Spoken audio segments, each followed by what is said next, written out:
related to the market reaction and a criticism from Mr. Murdoch's own newspaper. He called it the dumbest trade war. I mean, on the editorial page on Saturday. I'm going to have to talk to him. But in general, tariffs are a tax. When you tax something, you get less of it. So we'll probably get fewer imports, but then with retaliation, fewer exports. I can't predict exactly how this comes up, but I'm concerned. Okay, that's interesting, Ron, but you didn't think the American people deserved to know how you felt on this matter before they cast their vote for this very thing that you supported, you spineless coward? I mean, we're on the brink of a collapsed economy, right? But one thing we're not going to do is we're not going to platform Republicans suddenly speaking out against Trump's tariffs without highlighting the mere fact that they never said a damn thing when the guy was touting his tariff plan all through his campaign. In fact, many of them supported it and rallied behind him. Thank all of you for coming. On behalf of the hundreds and literally thousands of Wisconsinites that I've talked to over the last few months that want to convey to you their appreciation, oftentimes with tears in their eyes.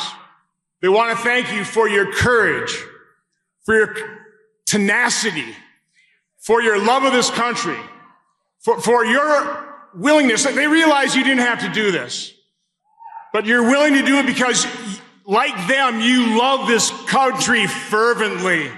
So on behalf of all those Wisconsinites, I want to say thank you. But in general, tariffs are a tax. When you tax something, you get less of it. So we'll probably get fewer imports, but then with retaliation, fewer exports. Smoot-Hawley was not a particularly successful round of tariffs back, helped spark the Depression. So I share the market's concern in terms of, but we'll see what Trump really has in mind here. I know he used tariffs very effectively when Remain in Mexico wasn't working until Mexico started cooperating under the threat of tariffs. So again, I can't predict exactly how this comes up, but I'm concerned. It appears that in the wake of Trump's proposed tariffs on Canada and Mexico at the time of this recording has been paused after Mr. Art of the Deal secured a deal Biden already got in 2021 without throwing the market into disarray. Now we've just gotten this announcement from Trudeau himself, who I should note got out ahead of the White House in this. He said he had a good call with Trump. He said that Canada is going to be implementing a $1.3 billion border plan where they talk about reinforcing the border. I should note that's actually something that Trudeau announced and Canada announced back in December, about mid-December. But also in this announcement, Jake, he says that they are going to have frontline personnel working and protecting the border after concerns about fentanyl coming across. And he said that they are going to be appointing a fentanyl czar and that they will list cartels as terrorists and ensure 24/7 eyes on the border. I believe it is the fentanyl czar that is new here, but it's that last sentence, Jake, there at the end is the most important here. He says, proposed tariffs will be paused for at least 30 days while we work together. But a flurry of Republican and Republican-skewed media outlets have opted to speak out against his tariff plan. A plan that they had no problem with for more than a year leading up to the election, despite countless economists warning against it. Related to the market reaction and a criticism from Mr. Murdoch's own newspaper. He called it the dumbest trade war. On the editorial page on Saturday. I'm going to have to talk to him. I've been right over the Wall Street Journal many times, I will tell you that. I don't agree with him on some things. No, it's not only is it not them, you're going to see. Every single one of those countries is dying to make a deal. You know why? Because they're ripping us off. Tariffs against our allies. It will drive the cost of everything up. In other words, it'll be paid for by American consumers. I mean, why would you want to get in a fight with your allies over this? You know, I feel like Howard Stern's mother, something horrible has happened here. That's what's going on here, getting on my biggest New York Jewish accent I could. Trump's tariffs on Canada, China, Mexico. Look at this. Just 38% support. You don't have to be a mathematical genius to figure out that 51% oppose is larger than the 38% support. Look, Trump has done some fairly popular things in his first few weeks in office. This is not one of them. No.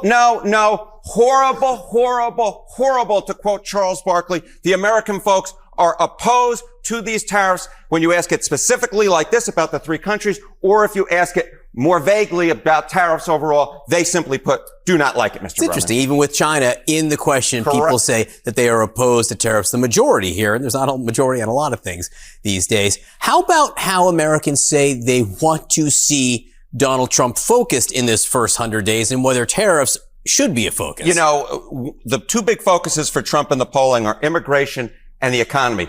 Tariffs ain't it, my dear friend. Tariffs ain't it. Trump should focus on tariffs. In November of 2024, when Ipsos asked it was 1%. Look at what happened in December of 2024. It doubled, but to only 2%. When you double to only 2%, you know that the American people don't want Trump's focus to be here. They don't like it. They don't want his focus to be there. They want it to be on other issues. Are they paying attention? Do they notice that this is happening? Yeah. So the big question is, Trump has done a lot of things that are unpopular in the past, but the poll numbers haven't moved. That may be the case here, but I'm a little skeptical of that. Why? Take a look at weekly Google searches for tariffs. Look how much higher they are versus a year ago. They're up 2,400%. That reaches a 21-year high. Folks are paying attention when there are more Google searches for that than for Taylor Swift, who almost always is in the top of Google searches. There were more Google searches for tariffs than Taylor Swift? Correct. In the past week, more Google searches for tariffs than for Taylor Swift. I never thought I'd see it happen, but American people are actually interested in tariffs in a negative fashion, it seems to be. Interesting. We'll see what happens over the next few hours. It does raise questions about whether there will be the follow-through. We'll see. And as I've said before, right, nothing gets this Scot redder than the stereotypes have our hair than people from the Leopard Eats Face party suddenly describing how leopards eating faces isn't the best idea. Canada will be responding to the U.S. trade action with 25% tariffs against $155 billion worth of American goods. This will include immediate tariffs on $30 billion worth of goods as of Tuesday, followed by further tariffs on $125 billion worth of American products in 21 days' time to allow Canadian companies and supply chains to seek to find alternatives. Like the American tariffs, our response will also be far-reaching and include everyday items such as American beer, wine, and bourbon, fruits and fruit juices, including orange juice, along with vegetables, perfume, clothing, and shoes. It'll include major consumer products like household appliances, furniture, and sports equipment, and materials like lumber and plastics, along with much, much more. And as part of our response, we are considering, with the provinces and territories, several non-tariff measures, including some relating to critical minerals, energy, procurement, and other partnerships. We will stand strong for Canada. We will stand strong to ensure our countries continue to be the best neighbors in the world. However, not all Trump supporters think it's bad. Many in the cult following are touting Trump's negotiation tactics as masterful after he decided to pause his new 25% tariffs on goods imported from Mexico for a month after the country's president agreed to send 10,000 soldiers to the US border. But this exact deal was agreed upon during the Biden administration without the chaos in economic warfare. And anyone reporting on this, as I've said, without highlighting that in the past is being willfully disingenuous. Also release the lumber here. Do you think on some level he's saying, I want to build up the middle class again by making the cars, doing the lumber here? What happens when Canada puts on retaliatory tariffs against things made in states that Trump cares about? And by the way, let's see if they do that by the end of the year. They will, but by the way, let's see if that happens. Mexico sent 10,000 troops to the border in 2021 when Joe Biden was president. So it doesn't take the stock market tanking and threats of a tariff war to get Mexico to respond. If Donald Trump will come out and say, I am willing for the American people to pay more, even though I promised lower prices, pay more. He already said that. Don't you read his True Social? So he said, look, there may be a little bit of pain. Are people okay with that? He promised lower prices, we won't and now have we're to paying find more out for everything. Because these countries are sitting down. We're going to pay more for everything, guys. The Wall Street Journal says so. Do we now not trust the Wall Street Journal's economists But here? if it doesn't happen, we don't have to. We don't know that. Yeah. It's not even in effect yet. We'll see. I will say this, short term. The incentive for those countries to have businesses come here is you go from 28 to 15% of a tax if you not only do business here. That'll take you 22. You get to 15 because you're going to build and build in American jobs here. We don't know. Maybe that phone call has a lot of sweetness to it. Those companies are going to go to China. By the way, that prime minister's on his way out the one's going door. to China. You don't know what kind of deal he'll Those cut. companies are going to go to China, not Mexico, Nobody's going not to China, Canada, Marie. and not here. That ship Happy has sailed. Monday. Nobody's going there. That's what's going to happen. Because he's not leading through strength, he's causing chaos at the expense of the American people and our allies, only to secure the same deals the allegedly terrible president secured before him.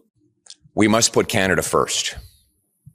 And that is why common sense conservatives condemn President Trump's massive, unjust, and unjustified tariffs, which will damage both American and Canadian economies. Canada is the United States' closest friend, greatest ally, and most important neighbor. We share the longest undefended border. We fought alongside the Americans in 2 world wars, Korea, and Afghanistan, where we lost 158 of our brilliant young men and women to avenge the attacks of 9/11 on New York and Washington. There is no justification whatsoever for these tariffs or this treatment.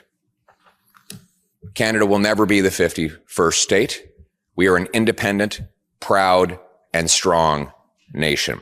Love this video? Make sure you stay up to date on the latest breaking news and all things Midas by signing up to the MeidasTouch newsletter at MeidasTouch.com/newsletter.